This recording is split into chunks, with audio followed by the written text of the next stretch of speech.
Sotis English. Past perfect жағы ол өткен шақтағы аяқталып қойған іс-әрекеттің алдында орындалып аяқталған іс-әрекет. Бүгінгі видео сабақта біз сізбен past perfect жағының 4 түрлі қолданылуын және болымды, болымсыз сұраулы сөйлемдердің құрастырылу формуласын қарастырамыз. Sotis English. Болымды сөйлем құрастыруда етістіктен кейін had көмекші етістігі керек. Және етістік дұрыс болса, иелей жалғау жалғанады, егер бұрыс болса, үшінші бағандағы етістікті қолданамыз. Болымды сөйлемге мысал келтірейік. I had lost my old phone. Мен ескі телефонымды жоғалтып алғам. We had talked it over before. Біз бұл туралы бұрынырақ сөйлескенбіз. He'd called his mom. Ол анасына хабарласты. He'd деп қысқартылған. Және had көмекші етістігі барлық есімдіктер мен зат есімдермен бірдей had болып қолданыла береді. Болымсыз сөйлем құрастыруда had көмекші етістігінен кейін not сөзін қолданамыз. Мысал, they had not talked much. Олар көп сөйлескен жоқ. I hadn't finished my makeup by that time. Мен ол уақытқа дейін боянып үлгермедім. Сұраулы сөйлем құрастыруда had көмекші етістігі сөйлемнің алдына келеді. Had you washed your hands? Қолыңды жуған бедің? Had she come home? Ол үйге келді ме? Енді past perfect жағының қолданылуын қарастырайық. Past perfect жағы сөйлемде бұрын орындалған екі іс-әрекет болған кезде қолданылады. Екі іс-әрекеттің бұрынырақ бірінші болған іс-әрекеті past perfect болады, екінші орындалған іс-әрекеті past simple болады. Келесі мысалдан кейін осы ереже түсінікті болады. She came to the office to meet him, but he had already left.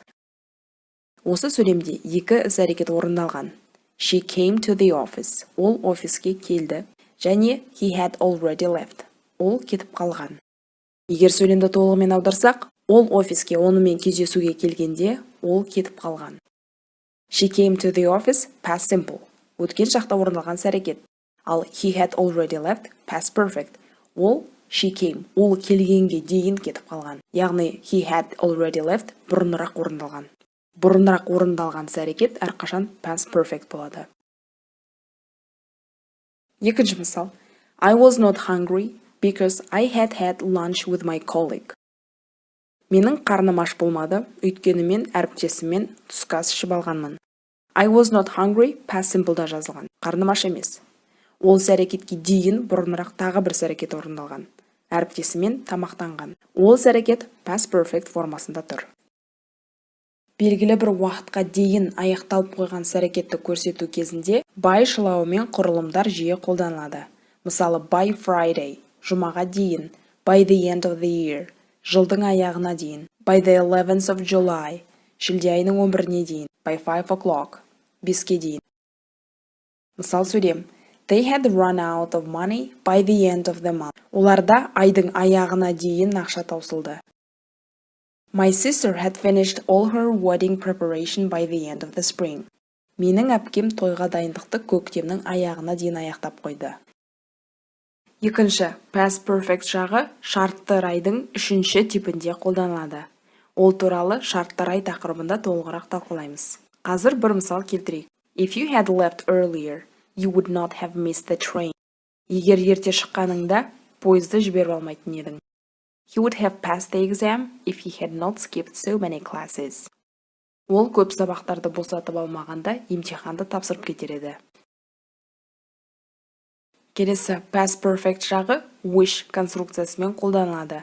Ол өткен шаққа өкініш айтқан кезде қолданылады. Ол туралы wish тақырыбында толығырақ қарастырамыз. I wish I had studied better at school. Мектепте жақсырақ оқығанымда ғой. Немесе I wish they had invited us to the birthday party.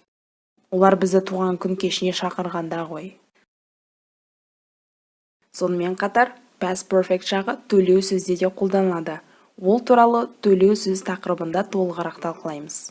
Қазір бір мысал келтірейік. Егер төл сөзде past simple формасындағы сөйлем болса, мысалы I read about it. Мен бұл туралы оқығанмын. Оны төлеу сөзге айналдырғанда етістік past perfect формасына ауысады. He said that he had read about it. Sotis English. Келесі тапсырмада ситуацияларды оқып, өз сөзіңізбен past perfect жағын пайдаланып жазып шығу керек. Мысал сөйлемді қарастырайық. You went to Sue's house, but she wasn't there. Сіз Сьюдің үйіне бардыңыз, бірақ ол үйінде болған жоқ. Демек, ол үйден кетіп қалған. She had gone out. Бұл сөйлем сіз барғанға дейін орындалған әрекет, яғни Сью сіз барғанға дейін кетіп қалған. Сонда she had gone out. Осындай жағдай үшін past perfect қолданамыз. Келесі тапсырмаларда да, келесі мысалдарда да дәл солай ситуацияны оқып, past perfect жағын пайдаланып, сөйлемдерді өзгертіп, өз сөзіңізбен жазу керек. Екіншісі, you went back to your hometown after many years. It wasn't the same as before. Сіз бірнеше жылдан кейін өзіңіздің туған жеріңізге бардыңыз. Ол жер бұрынғыдай емес екен. Демек, ол жер өзгерген. Past perfect жағына орналастырамыз. Сонда сөйлем it had changed a lot болады. Мұнда had сөзі the әрпіне дейін қысқартылады. I invited Rachel to the party, but she couldn't come. Мен Рейчелді сауық кешке шақырдым, бірақ ол келе алмады. Демек, ол басқа нәрсені жасауды жоспарлаған. She had arranged to do something else. Төртіншісі, you went to the cinema last night. You got to the cinema late. Сіз кешке кинотеатрға бардыңыз, бірақ кешігіп бардыңыз. Сонда сіз барғанда фильм басталып кеткен екен. Сонда the film had already started. Бесіншісі, it was nice to see Daniel again after such a long time. Дэниелді көптен бері көрмей, біраз уақыттан кейін енді көргеніме қуанышты болдым. Мұнда 5 years деп көрсетілген жақшаның ішінде, демек мен оны кездестіргенге дейін, соңғы осы кездескенге дейін 5 жыл бойы көрмеген. Сонда I hadn't seen him for 5 years. Соңғы 6-шы ситуация, I offered Sue something to eat, but she wasn't hungry. Мен Сьюға жеуге ұсындым бір нәрсе, бірақ ол аш болмады, яғни оның қарны аш болмады, ол жемеді. Жақшаның ішінде breakfast сөзі тұр, демек ол таңғы ас ішіп алған. Сонда she'd немесе she had just had breakfast. Ол таңғы ас ішіп алған.